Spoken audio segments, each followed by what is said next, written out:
When I had surgery and couldn't even stand up on my own, he told me that it was too late to come over to help me. It was 9:30 and he was at his friend's house drinking. We were at a work event together and he flirted with another girl in front of me at the bar for 10 minutes. He had a thing for ignoring me whenever I was in any state that wasn't happy. Haylee Baylee's ex-boyfriend isn't just some messy ex, he's being called straight up toxic. The new details surfacing about him are actually disgusting. This whole thing went from cute couple TikToks to wild claims of lying, cheating, manipulating, ignoring red flags, possible STI rumors, and now full-on story time chaos that leaves everyone asking, wait, none of that was real? And here's what makes it even worse. Someone allegedly tried to warn her, but she stayed anyway. Now people are questioning everything like, was the whole relationship even real? Or was it all just for clout? By the time you hear everything, you'll see just how messy this situation really got, and how almost everything we watched might have just been a performance for views. Haylee even said recently, I went through a breakup of sorts. She explained that she'd been with this person on and off for about a year and a half, and at one point, she honestly thought they were going to get married. That's deep. So let's rewind back to 2024. Haylee starts soft launching this new guy. At first, it's subtle, a mysterious hand in the corner of her videos, a hoodie that clearly wasn't hers, or those classic date night stories with just two glasses clinking, but no face in sight. You know the vibe, the I got a man, but y'all don't get to see him yet energy. Then boom, he's fully in the frame. The internet goes wild because, let's be real, they did look good together. Fans ate it up instantly. Now sure, couple TikToks are usually a little staged, that's part of the game. But this didn't feel like acting. It felt real, which makes what came next hit even harder. Because right when Haylee was posting him like he was her Prince Charming, Jamie Stone steps in claiming she tried to warn an influencer about that same guy Haylee was showing off. At first, no names were dropped, but the details were way too specific. The timeline matched up almost perfectly, and everyone could connect the dots. Then came the real bombshell. She revealed it was about something serious, something that can actually be spread through intimacy. And since she said they'd been intimate, because they were dating, the internet completely lost it. People started asking, wait, if you were warned about him and knew he was bad news, why'd you still post him like he was the perfect boyfriend? That's when the whole story stopped feeling romantic and started looking messy behind the scenes. Fast forward to late 2025, around August into September, Haylee announces the breakup. Most people shrugged it off at first. Breakups happen all the time, right? Not every love story ends in fire and drama, but then her energy online started to shift. Suddenly, she's posting cryptic little hints, not full-on call-outs, but definitely shade. Her story times start sounding way too personal, and her captions? Oh, they're loaded. It's that, I'm not naming names, but you know who you are type of vibe. That's when Kyle R.A.'s name starts popping up all over the internet. The story completely flips. It's no longer we just grew apart. Now it's alleged lying, alleged cheating, and serious emotional manipulation. Nothing about it matches the happy couple edits fans had fallen for just months before. Then, after some shady reposts and those I'm healing captions, Haylee stops playing mysterious altogether. She hops right on that viral "a day in the life with your boyfriend from hell" trend. And suddenly she's not being subtle anymore. Every post screams that something dark went down. I heard the girls were doing this and I just have so much I want to say. So welcome to a day in the life with your boyfriend. Then Haylee starts really opening up. And the more she talks, the worse it sounds. We're not just talking about little disagreements. This is red flag territory. Picture this. You plan the whole date, set everything up, maybe even pay for it yourself. You're excited, dressed up, ready to go, and then, right before it's supposed to happen, he hits you with, I can't make it, I've got work. Okay, fine, people have jobs, no big deal. But then it happens again and again, until I have work becomes the same tired excuse every single time.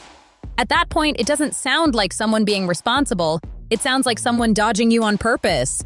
That's when you start realizing it's not bad luck, it's a pattern. I was getting like a weird gut feeling and he was following all these girls on Instagram. He told me I was crazy and he said absolutely not, he would never do that. And in that same hour, he texted a girl to come over to his house. And the only reason I know is because I saw the texts. Then things start getting even more sketchy.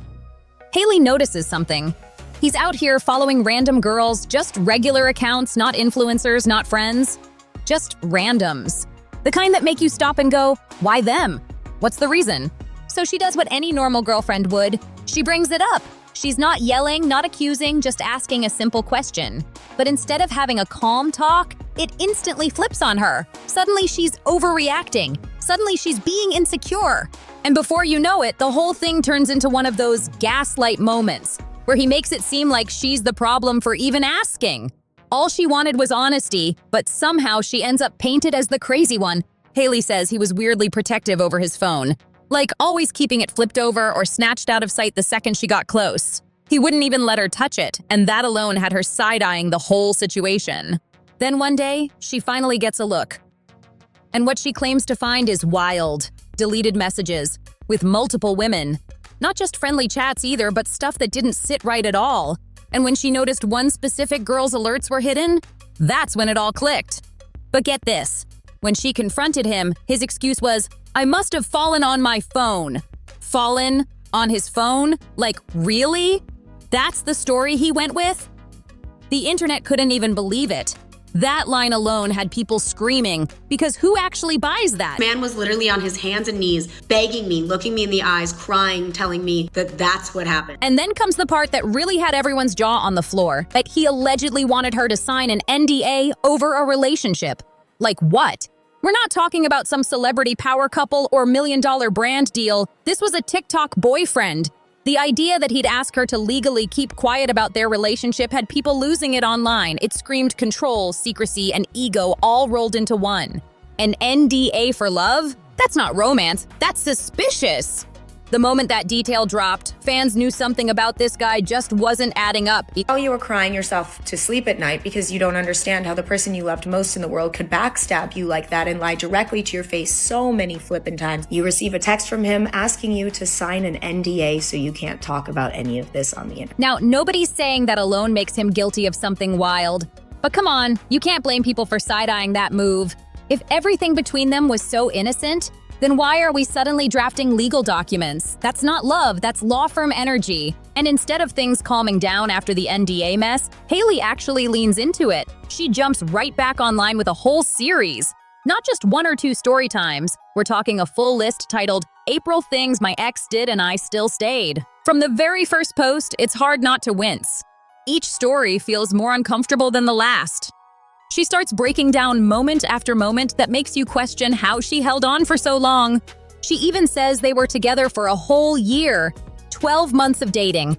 And then one day during a casual chat, she asks him what her middle name is. And guess what? He doesn't know. Not even close. Not a bad guess, not a joke, nothing. At that point, everyone online was like, wait, a whole year together and he can't name her middle name? That's not just a red flag. That's a giant neon sign screaming, detached. After about a year of dating, I asked him what my middle name was, and he didn't know. He didn't even have a guess. And then, oh, it gets worse. There's the drinking. Haylee says the first time he met her parents, this man allegedly downed an entire bottle of whiskey by himself. Like, first impressions matter, right? But instead of being chill about it, he got defensive. And when she asked about it, he flipped it on her, saying she was being controlling. Then comes the Instagram drama. Apparently, he was following and liking so many random girls that Haylee actually downloaded a tracker just to see what he was up to. And every time she checked, she claims he was lying. He'd say he wasn't doing anything, but the receipts told a whole different story. This is the part where it all starts getting embarrassing, and Haylee even admits that herself. She says whenever they filmed TikToks together, he'd make the whole process miserable unless she tagged him. And not just tagged him, he wanted to be paid to appear in her videos. Paid! As her boyfriend. Meanwhile, she's out here editing his videos, helping him shoot content, promoting his stuff, and taking care of everything behind the scenes. And when she says everything, she means everything. She claims she paid for his birthdays, helped him pay off credit cards, covered Ubers just so he could come see her, and even paid for entire trips. It's wild because while she was out here carrying the relationship, he was allegedly treating it like a side hustle. He would also get mad at me if I wouldn't help him edit and film his own videos, even if I didn't have time. Half the time I would just edit them for him. I paid for everything. Everything. For his birthday, I paid off all of his credit cards, and then he still asked me for more money. And then there's the phone situation. The part that had everyone absolutely stunned.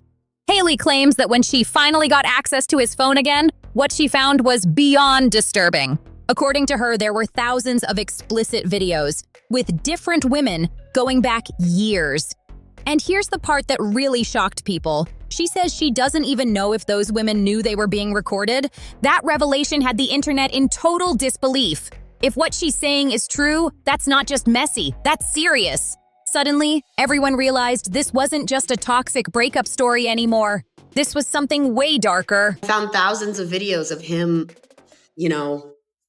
with other women in his phone. Videos from many years. Videos that I don't even know if those women knew were taken. Now this last part, this is the one that made everyone's stomach drop.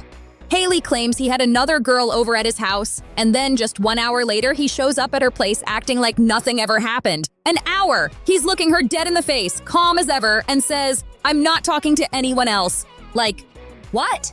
At that point, we're not even talking red flags anymore. That's a whole parade with flashing lights and sirens. The level of boldness is unreal. It's the kind of thing that makes you stop and wonder. Did she ignore all those warnings because she was genuinely in love and just couldn't see things clearly? Or did she see the red flags but hope it wouldn't all explode in public? Because honestly, sometimes people hold on thinking things will change. But this story, it just kept getting darker. And now that all these details are out, it really makes you question everything we saw online. The smiles, the dates, the perfect couple vibe. Was any of it even real? Or was it all just for the camera? I'm curious. What do you think? Do these details sound believable? Or do you think some of it's been stretched now that the relationship's over? Drop your thoughts in the comments, and share this, because this story still has people talking and we need to hear everyone's take on it.